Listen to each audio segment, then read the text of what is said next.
कैसे हैं आप सब। तो हम स्टार्ट कर रहे हैं हमारे जो 11th चैप्टर है इंडियन नेशनल कांग्रेस की जो फाउंडेशन और मॉडरेट फेज है वो देख रहे हैं। तो जो हमारी brief history of modern India spectrum का लेटेस्ट एडिशन चल रहा है। तो चलिए स्टार्ट करते हैं कि फर्स्ट है फाउंडेशन इंडियन नेशनल कांग्रेस की। तो लेटर 1870 और अर्ली 1880s में ही एक स्ट्रॉन्ग ग्राउंड ऑलरेडी प्रिपेयर हो चुका था जिससे एस्टेब्लिश किया जाए एक ऑल इंडिया ऑर्गेनाइजेशन। और जो इसी आइडिया को फाइनल शेप दी गई by retired English civil servant A O Hume, जिन्होंने मोबिलाइज़ किया जो ये लीडिंग इंटेलेक्चुअल्स थे उस टाइम के, और उनके जो कोऑपरेशन से ऑर्गेनाइज की गया एक first session Indian National Congress का। एट कहाँ पे, वेरी इंपॉर्टेंट, ध्यान रखेंगे आप, और किस टाइम पे। तो 1885 के अंदर रखा गया था एट गोकुल दास तेजपाल संस्कृत कॉलेज बॉम्बे के अंदर। और इससे पहले ऑलरेडी 2 सेशन हो चुके थे किसके, तो आप ध्यान रखेंगे इंडियन नेशनल कांग्रेस है। और जो सेशन जो ऑलरेडी पहले हो चुके थे वो इंडियन नेशनल कॉन्फ्रेंस के हुए थे, जो हुए थे 1883 के अंदर और 1885 के अंदर। और उसमें जो रिप्रेजेंटेटिव थे सभी टाउन से थे इंडिया के, और जो सुरेंद्रनाथ बनर्जी और आनंदनाथ मोहन जो बोस थे वो मेन आर्किटेक्ट थे इंडियन नेशनल कॉन्फ्रेंस के। और जो फर्स्ट सेशन था इंडियन नेशनल कांग्रेस का वो 72 डेलीगेट्स द्वारा अटेंड किया गया था। और इसे प्रिसाइड किया था WC बनर्जी ने, जिन्हें वोमेश चंद्र बनर्जी भी बोला जाता है। इसके बाद जो कांग्रेस है हर साल मिलती रही दिसंबर के अंदर और डिफरेंट पार्ट्स में हमारे कंट्री के टाइम टू टाइम। और जो सम ऑफ द प्रेसिडेंट जो कांग्रेस के अर्ली जो फेज़ में रहे हैं वो दादा भाई नौरोजी, जो ट्राइस 3 बार प्रेसिडेंट रह चुके हैं, वेरी इंपॉर्टेंट। बदरुद्दीन त्याबजी, फिरोज शाह मेहता, ये नेम्स दिए गए हैं हमें at the end of the book. जो टेबल दी है कि कौन से सेशन में कौन प्रिसाइड करता है, वेरी इंपॉर्टेंट, वो भी हम डिस्कस करेंगे। ये सीरीज़ आप एक बार बस देखते चलिए। और 1890 के अंदर जो कदम्बनी गांगुली है वो फर्स्ट वुमेन ग्रेजुएट थी ऑफ द कलकत्ता यूनिवर्सिटी। उन्होंने एड्रेस किया कांग्रेस के सेशन को, और जिन्होंने सिम्बलाइज़ किया द कमिटमेंट की जो फ्रीडम स्ट्रगल है वो वुमेन को हमारी इंडिया की एक स्टेटस देगी नेशनल लाइफ में भी। Apart from the Indian National Congress जो नेशनलिस्ट की एक्टिविटी थी वो प्रोविंशियल कॉन्फ्रेंस के थ्रू भी कैरिड हुई, और एसोसिएशन, न्यूज़पेपर और लिटरेचर। नेक्स्ट है was it a safety wall, कि एक जो थ्योरी जो ह्यूम ने दी थी, जो ये ह्यूम ने फॉर्म की थी कांग्रेस को, वो इसकी एक थ्योरी बना दी कि देयर इज़ अ थ्योरी कि जो ह्यूम ने कांग्रेस को फॉर्म किया है कि उस आइडिया को एक प्रूव किया गया है सेफ्टी वॉल किसके लिए, कि जो भी गुस्सा इंडियंस के अंदर बढ़ रहा है तो वो उनका एक एसोसिएशन फॉर्म करने में ख़त्म हो जाएगा। और to this end he convince Lord Dufferin कि वो कोई भी रुकावट ना डाले तो जो कांग्रेस की फॉर्मेशन में। और जो एक्सट्रीम लीडर थे लाइक लाला लाजपत राय, वो बिलीव करते थे सेफ्टी वॉल थ्योरी में। और इवन जो मार्क्सिस्ट भी हिस्टोरियंस थे कि आर बी दत्ता, वो कॉन्स्पिरेसी थ्योरी मानते थे कि ऑफ स्प्रिंग मांगते थे सेफ्टी वॉल नोशन का, कि जो सेफ्टी वॉल नोशन का ही जो चाइल्ड है वो कॉन्स्पिरेसी थ्योरी है। एंड जो मॉडरेस्ट इंडियन हिस्टोरियन थे वो इस आइडिया को नहीं मानते थे, वो डिस्प्यूट करते थे आइडिया ऑफ सेफ्टी वॉल। उनके ओपिनियन में जो इंडियन नेशनल कांग्रेस थी रिप्रेजेंट कर रही थी जो अर्ज है पॉलिटिकली कॉन्शियसनेस इंडियन की, कि एक सेटअप की जाए नेशनल बॉडी जिससे एक्सप्रेस किया जा सके पॉलिटिकल और इकोनॉमिक डिमांड्स इंडियंस की। अगर Indians had conveyed such a body on it their own, कि अगर इंडियंस खुद बनाते ऐसी बॉडी कि जो अब अपोजिशन मिलता है उन्हें ऑफिशियल से, क्योंकि ब्रिटिश भी नहीं मानते, तो इसलिए आगे जो बिपिन चंद्र हैं वो बताते हैं कि जो कांग्रेस लीडर ने ह्यूम को यूज़ किया as a lightning conductor, as a catalyst, कि जिससे नेशनलिस्ट फोर्सेस को एक साथ लिया जा सके। अब नेक्स्ट है एम और ऑब्जेक्टिव कांग्रेस के, कि जो मेन एम है of the Indian National Congress initial stage में क्या रहे हैं, कि फाउंड करना एक डेमोक्रेटिक और nationalist movement, politicise and politically educate करना, लोगों को एस्टेब्लिश करना एक headquarter for a people movement. And fourth is की प्रमोट करना friendly relations among nationalist political worker from different part of the country. और फिफ्थ है कि develop and propagate an anti colonial nationalist ideology. Sixth है कि formulate and present popular demand from the government, कि एक view कि जिससे कि हमारे लोगों का यूनिफिकेशन हो और एक कॉमन इकोनॉमिक और पॉलिटिकल प्रोग्राम के ऊपर। और डेवलप करें, मजबूत करें जो नेशनल यूनिटी की फीलिंग है लोगों के अंदर, इस इरेस्पेक्टिव किस रिलीजन से हैं वो, क्या कास्ट है उनकी, किस प्रोविंस से वो बिलोंग करते हैं। एंड एट्थ है कि केयरफुली प्रमोट करें और नर्चर उनके अंदर करें एक नेशनल हुड की फीलिंग्स को। अब एरा ऑफ मॉडरेट है कि फ्रॉम 1885 टू 1905, इसके इंपॉर्टेंट लीडर्स देख लेते हैं कि जो दादा भाई नौरोजी, फिरोज शाह मेहता, WC बादशाह और WC बनर्जी, DE बादशाह, और ये एस एन बनर्जी ये डोमिनेट करते थे कांग्रेस की पॉलिसीज़ को इस अर्ली पीरियड में, और ये बिलीव करते थे लिबरलिज्म में, एक मॉडरेट पॉलिटिक्स में, और इन्हें लेबल दिया गया मॉडरेट्स का, जो डिस्टिंग्विश थे, न्यू नेशनलिस्ट थे, जो अर्ली 20वीं सेंचुरी के थे, जिन्हें एक्सट्रीमिस्ट बोलते हैं हम।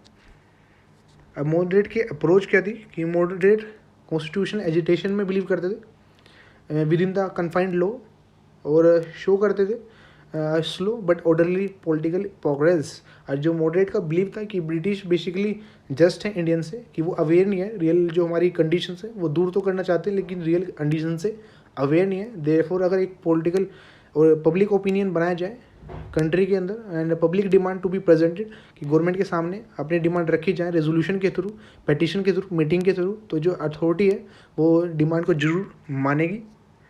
और इस अचीव को करने के लिए इस एंड को इन्होंने 2 मेथोडोलॉजी अपनाई, वेरी इंपॉर्टेंट, कि आप कीवर्ड ध्यान रखेंगे। फर्स्ट का कीवर्ड है पब्लिक ओपिनियन, कि एक स्ट्रॉन्ग पब्लिक ओपिनियन इन्होंने क्रिएट किया गया ऑफ द कॉन्सियसनेस और नेशनल स्पिरिट, और एजुकेट किया लोगों को, यूनाइट किया एक कॉमन पॉलिटिकल क्वेश्चन पे, फर्स्ट थिंग। सेकंड है कि परसुएट किया ब्रिटिश गवर्नमेंट को, ब्रिटिश पब्लिक ओपिनियन को, जिससे कि वो इंट्रोड्यूस कर सके रिफॉर्म्स इंडिया के अंदर, कि जो भी लेसनिस्ट द्वारा रखे गए थे। और उन्होंने यूज़ किया method, very important, pair petition का। अगर वो फॉर्म हो जाता है तो ये कॉन्स्टिट्यूशनल एजिटेशंस करते हैं, तो बेसिकली स्लो और स्टेडी की लीगल वे में ही ये मूव कर रहे थे। नेक्स्ट है कि जो ब्रिटिश कमेटी है of the Indian National Congress, वो एस्टेब्लिश हुई थी लंदन के अंदर इन 1889, जिसमें इंडियंस एज ऑर्गन थे, और जो दादा भाई नौरोजी थे उन्होंने अपने जीवन का एक सब्सटेंशियल पोर्शन कैंपेन करने में लगाया इंडियंस के लिए अब्रॉड के अंदर। और 1890 में ये डिसाइड किया गया कि एक इंडियन नेशनल कांग्रेस का सेशन रखा जाएगा लंदन के अंदर, लेकिन इलेक्शन को देखते हुए 1891 में ब्रिटिश के अंदर तो ये पोस्टपोन कर दिया गया, जो बाद में कभी नहीं हुआ। जो मॉडरेट लीडर बिलीव करते थे कि पॉलिटिकल जो कनेक्शन है ब्रिटेन के साथ, वो इंडिया के इंटरेस्ट में ही है एट द स्टेज की जो हिस्ट्री में उस टाइम चल रही थी। और ये कह रहे थे कि जो अब राइट टाइम नहीं आया अभी कि हम डायरेक्ट चैलेंज कर सके ब्रिटिश रूल को। देयरफॉर इट वाज कंसिडर कि वो अप्रोप्रिएट रहेगा टू ट्राई और ट्रांसफॉर्म करे कि जो कॉलोनियल रूल है उसे नेशनल रूल में जितना पॉसिबल हो सके उतना इसे कन्वर्ट किया जाए। नेक्स्ट है कि क्या कंट्रीब्यूशन रहे जो मॉडरेट नेशनलिस्ट थे उनका। फर्स्ट है इसमें जो हम आप आंसर में भी ऐसे लिख सकते हैं कि इकोनॉमिक क्रिटिक थे ब्रिटिश इम्पीरियलिस्ट के। जो अर्लियर नेशनलिस्ट थे हमने पहले भी देखे थे कि दादा भाई नौरोजी और आसी दस, इन्होंने केयरफुली एनालाइज किया जो पॉलिटिकल इकोनॉमी है of the British rule India के, और फॉरवर्ड की जो ड्रेन थ्योरी है जिससे कि एक्सप्लेन किया जा सके ब्रिटिश एक्सप्लोटेशन इंडिया का। और इन्होंने अपोज किया जो ट्रांसफॉर्मेशन हो रहा था, बेसिकली सेल्फ सफिशिएंट थी हमारी इंडियन इकोनॉमी, उसे एक कॉलोनियल इकोनॉमी बना दिया गया कि रॉ मटेरियल का सप्लायर बन चुका था बस, और फिनिश गुड्स जो गुड है वो इंपोर्ट करता था, और ब्रिटिश कैपिटल का एक इन्वेस्टमेंट फील्ड बन चुका था। थर्ड जो मॉडरेट्स है वो एबल रहे कि क्रिएट कर पाए एक ऑल इंडिया पब्लिक ओपिनियन कि जो ब्रिटिश है रूल है इंडिया में वो ही कारण है इंडिया की पॉवर्टी, गरीबी और इकोनॉमिक बैकवर्डनेस का। और अर्लीस्ट नेशनलिस्ट ने डिमांड किया कि इंडियन इकोनॉमी को उसे डेवलप किया जाए, इंडिपेंडेंट इकोनॉमी बनाया जाए, थ्रू इन्वॉल्वमेंट होना चाहिए इंडियन कैपिटल का ही, ना कि ब्रिटिश कैपिटल, और इंडियन एंटरप्राइज ही चले। और जो अर्ली नेशनलिस्ट थे उन्होंने डिमांड किया कि लैंड रेवेन्यू में रिडक्शन, एबोलिशन सॉल्ट टैक्स का, improvement in working condition, plantation labour की रिडक्स किया जाए, मिलिट्री एक्सपेंडिचर, और एनकरेज किया जाए मॉडर्न इंडस्ट्री को थ्रू टैरिफ प्रोटेक्शन और डायरेक्ट गवर्नमेंट एड। जो हम आगे भी चैप्टर जो डेवलपमेंट ऑफ एजुकेशन उससे पहले economic impact of British rule in India पढ़ेंगे। नेक्स्ट है कि कॉन्स्टिट्यूशनल रिफॉर्म्स और जो प्रोपेगेंडा है लेजिस्लेशन में वो क्या किया गया कि जो इंडियन काउंसिल थी इंडिया के, उसके पास कोई ऑफिशियल रियल पावर नहीं थी टिल 1920, येट जो उसके द्वारा काम किया जा रहा था बाय द नेशनलिस्ट वो हेल्प कर रहा था कि नेशनल मूवमेंट ग्रो करने के लिए। और जो इम्पीरियल लेजिस्लेटिव काउंसिल थी जो क्रिएट की गई थी by the Indian council act 1861, और एक इम्पोर्टेंट बॉडी थी जो डिज़ाइन की गई to distinguish official measures as have been passed by representative body. और इंडियंस मेंबर्स भी उसमें बहुत कम थे कि in 30 year that is from 1862 से लेके 1892 में केवल 45 इंडियंस ही उसमें नॉमिनेट किए गए। और जो ज़्यादा इसमें जो छात्र थे मोस्ट ऑफ देम जो थे वो वेल्दी थे, लैंडेड थे, और एक लॉयलिस्ट इंटरेस्ट में थे। And only a handful of political figure और independent intellectual such as Syed Ahmed Khan वो जो Krishnadas Pal, V N Mandlik, K L Nulkar और रश बिहारी घोष हैं वो अमंग दोज जो नॉमिनेट हुए थे। और फ्रॉम 1885 टू 1892 जो नेशनलिस्ट ने डिमांड की फॉर द कॉन्स्टिट्यूशनल रिफॉर्म्स वो सेंटर थी किसके अराउंड कि एक्सपेंशन हो काउंसिल का, कि जो इंडियंस का उसमें पार्टिसिपेशन हो, ग्रेटर पार्टिसिपेशन। सेकेंड हो कि रिफॉर्म हो काउंसिल का, कि ज़्यादा पावर है जो काउंसिल को देनी चाहिए, स्पेशली ग्रेटर कंट्रोल होना चाहिए फाइनेंस के ऊपर। जो अर्लीस्ट नेशनलिस्ट थे वो वर्क कर रहे थे कि लॉन्ग टर्म ऑब्जेक्टिव को लेके ऑफ डेमोक्रेटिक सेल्फ गवर्नमेंट। और उनकी डिमांड जो क्या थी कॉन्स्टिट्यूशन रिफॉर्म की, were meant to be considered in 1892 in the form of Indian national act, Indian council act, जो हम अपने पॉलिटी के फर्स्ट चैप्टर में भी पढ़ चुके हैं। 3 काउंसिल एक्ट हमने पढ़े हैं वहाँ पे। और दीज रिफॉर्म्स वो सीवियरली क्रिटिसाइज किए गए। जो कांग्रेस का सेशन था वहाँ पे जो नेशनलिस्ट हैं made no secret of their जो सेटिस्फेक्शन था उनका विद देम ना। उनकी जो डिमांड थी कि एक मेजोरिटी होनी चाहिए इलेक्टेड इंडियंस की। सेकेंड ही कि बजट के ऊपर उनका कंट्रोल होना चाहिए, कि वो पावर होनी चाहिए कि वोट कर सकें और अमेंड कर सकें बजट को। और उन्होंने स्लोगन दिया था very important, no taxation without representation. And gradually कि जो स्कोप है कॉन्स्टिट्यूशनल डिमांड का वो वाइड कर दिया गया। और जो दादा भाई नौरोजी और गोपाल कृष्ण गोखले, लोकमान्य तिलक, उन्होंने डिमांड की सेल्फ गवर्नमेंट की। किस लाइन पे? On the line of self governing colonies, ये जो कनाडा और ऑस्ट्रेलिया के अंदर बन रही थी। ऑल्सो जो लीडर थे लाइक फिरोज शाह मेहता और गोखले, उन्होंने सामने रखी गवर्नमेंट की पॉलिसीज प्रपोजल जिन्हें सीवियरली क्रिटिसाइज़ किया गया। अब जो इंडियन काउंसिल एक्ट था जो हमने पॉलिटी में भी देखा था ऑफ 1892 देख लेते हैं। इसके जो मेन प्रोविज़न है कि जो नंबर ऑफ एडिशनल मेंबर थे इंडियन लेजिस्लेटिव काउंसिल के and the provincial legislative council increase कर दिए गए। वेरी इंपॉर्टेंट कि दोनों में ही इंक्रीज़ हुए हैं। अब ये नहीं है कि एक में इंक्रीज़ हुए हैं, ये ऑब्जेक्टिव में कन्फ्यूज़ कर देता है। और जो इंपीरियल लेजिस्लेटिव काउंसिल थे, now the governor general could have 10 to 16 non officials, instead की पहले जो 6 to 10 थे। और जो नॉन ऑफिशियल्स मेंबर हैं of the Indian legislative council वो नॉमिनेट किए जा रहे थे बाय द बंगाल जो चैम्बर थी कॉमर्स की। और जो प्रोविंशियल के अंदर कि जो नॉन ऑफिशियल मेंबर है of the Indian legislative council वो नॉमिनेट किए जा रहे थे बंगाल चैम्बर ऑफ कॉमर्स द्वारा और प्रोविंशियल लेजिस्लेटिव काउंसिल द्वारा। और जो मेंबर्स थे could be recommended by universities द्वारा, म्यूनसिपलिटीज़ द्वारा, जमींदारी द्वारा एंड चैम्बर ऑफ कॉमर्स। सो जो प्रिंसिपल है ऑफ रिप्रेजेंटेशन वो इंट्रोड्यूस हो गया। बजट भी डिस्कस हो सकता था, क्वेश्चन भी आस्क कर सकते थे। अभी लिमिटेशन क्या थी कि जो ऑफिशियल ने रिटेन करी इसमें मेजोरिटी काउंसिल के अंदर एंड इसे इफेक्टिव बना दिया कि जो नॉन ऑफिशियल की वॉइस को लेके। अब अपना जो हमारे पॉलिटिकल सीरीज़ का फर्स्ट चैप्टर है हिस्टोरिकल बैकग्राउंड, वो भी एक बार जरूर देखें। तो उससे आपको ये तीनों ही जब आप सीक्वेंस में पढ़ते हैं तो आपको पूरा ही पता चलता है, उससे आपको रटना नहीं पड़ेगा, आपको पूरा ही क्रिस्टल क्लियर हो जाएगा। नेक्स्ट है कि the reformed imperial legislative council made during a tenure till 1909 on an average की केवल 13 दिन के लिए, एक साल के अंदर। और जो number of non unofficial Indian member है वो केवल 5 थे आउट ऑफ, प्रेजेंट भी जो थे वो 5 थे आउट ऑफ 24। तो ये लिमिटेशन होगी। और जो बजट है could not be vote in upon, note कि अब भी वो वोट नहीं हो पा रहा था, ना ही उस पर कोई अमेंडमेंट कर सकते थे, केवल उसे अभी डिस्कस ही कर सकते थे कि अब ना तो वोट डाल सकते हो आप इसे, ना अमेंड कर सकते हैं, केवल आप वोट डाल सकते हैं। जो इसके बाद इंडियन काउंसिल एक्ट आएगा तो उसमें ये सब चेंजेस होंगे जो 1909। अब जो सप्लीमेंट्रीज हैं could not be asked, supplementary question भी अलाउ नहीं किया गया, ये भी केवल आप डिस्कस कर चुके हैं, ये इसकी लिमिटेशंस है। जो ब्रिटिश है एड इंटेंडेड कि यूज़ करे काउंसिल को to incorporate more vocal among Indian leaders as to the allow them to let off their political stripes, कि जो बेसिकली इन्होंने काउंसिल को यूज़ किया कि बस उनके आइडिया सुनने हैं, कि करना कुछ नहीं है एंड कि रिमेन डीफ, कि उन्हें बस बहरा ही रहना है। तो उनकी जो भी वो क्रिटिसिज्म नेशनल्स कर रहे हैं उनकी पॉलिसी का, बट जो नेशनलिस्ट थे वो एबल थे कि ट्रांसफॉर्म कर सके काउंसिल को एक फोरम में, जो कि लोगों की ग्रीवेंसेस हैं, उनकी जो भी दिक्कत है उन्हें वहाँ पे बता सकें फॉर एक्सपोजिंग की जो भी डिफेक्ट हैं ये ब्यूरोक्रेसी के गवर्नमेंट की, और क्रिटिसाइज़ कर सकें गवर्नमेंट की पॉलिसीज़ को, रेज कर सकें बेसिक इकोनॉमिक इशू स्पेशली जो भी पब्लिक फाइनेंस से रिलेटेड है। वो नेशनलिस्ट थे were thus able to enhance their political stature और बिल्ड करे एक national movement while undermining the political and moral influence of the imperialist rule. और इसने हेल्प किया जनरेट करने में एक anti imperialist sentiment among the people.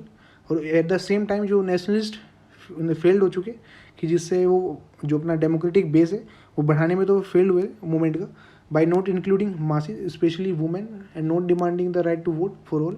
कि अभी हम देखेंगे कि इन्होंने आगे इनका जो क्या इनका फेलियर भी था कि इनकी फीलिंग माइंडसेट था कि जो मासेस है वो इतना अभी डेवलप नहीं हुआ कि वो कंट्री की जो इंडिपेंडेंस है उसमें पार्टिसिपेट करेगा। लेकिन जो उसके बाद जो रियल पावर आई, जो रियल काम किया नेशनलिस्ट मूवमेंट में, वो मासेस नहीं किया है।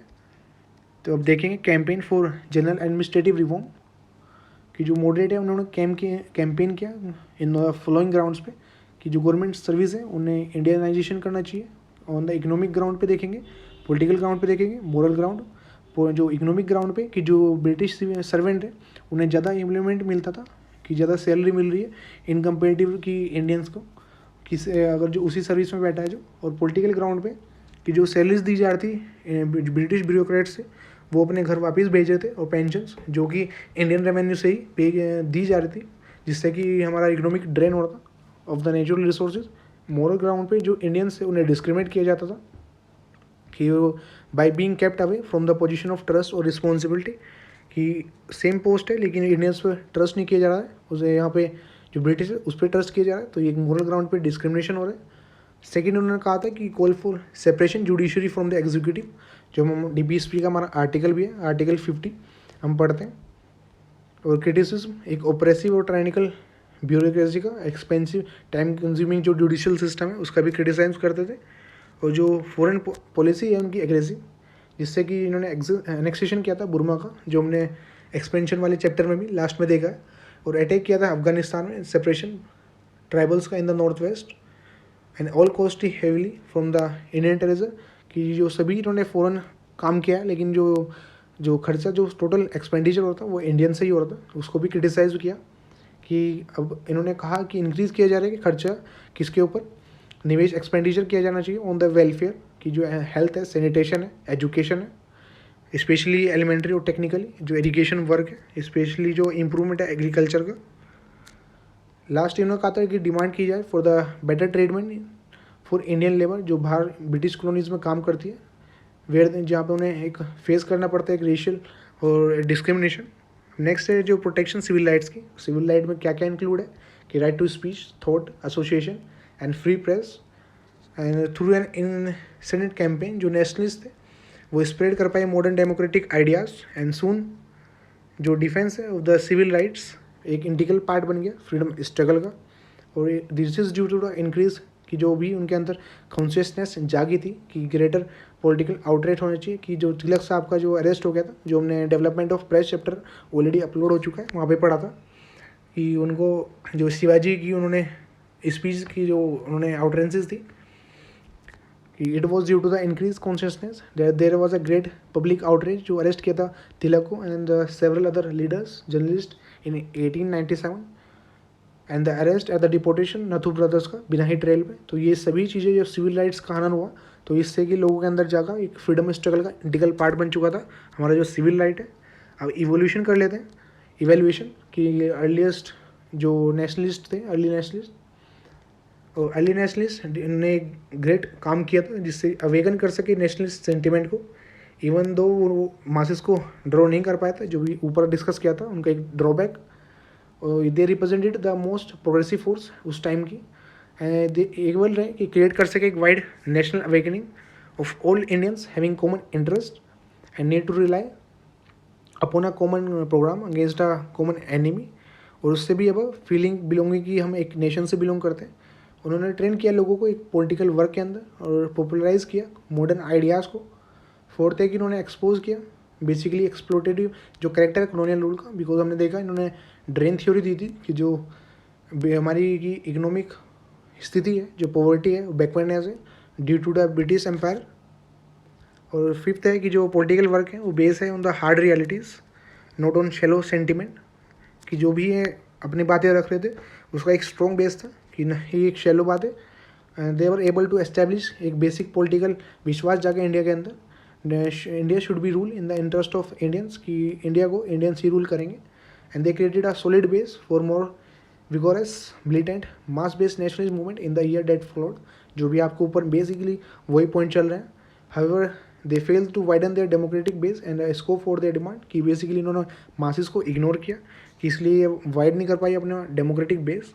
अब रोल ऑफ द मासिस देख लेते हैं, जो भी आपको बताया जा रहा था कि जो मॉडरेट फेज है नेशनल मूवमेंट का, उसका एक नैरो सोशल बेस रहा और मास ने प्लेस किया एक passive role. Very important line आपको दे सकता है कि जो मॉडरेट फेज था उसमें मासिस ने एक एक्टिव रोल प्ले किया था, तो आप टिक लगा के आ जाएंगे तो गलत हो जाएगा। तो मासिस ने इसमें एक पैसिव रोल फॉलो किया था। इसका कारण यह था कि जो अर्लीस्ट नेशनलिस्ट थे वो उनका विश्वास कम था मासिस के अंदर, उनका ये फील करते थे there are numerous division and sub division है इंडियन सोसाइटी के अंदर, और जो मासिस है अभी नादान है, अज्ञान है, इग्नोरेंट है एंड कंजर्वेटिव आइडियाज़ हैं उनके जो विचार हैं, जो मॉडरेट फील करते थे कि दीज हेट्रोजीनस एलिमेंट कि अलग अलग हैं, कि उन्हें पहले एक नेशनल में वाइल्ड कर दिया जाए, कि बांध दिया जाए बिफोर उन्हें कि पॉलिटिकल स्फेयर में डाला जाए।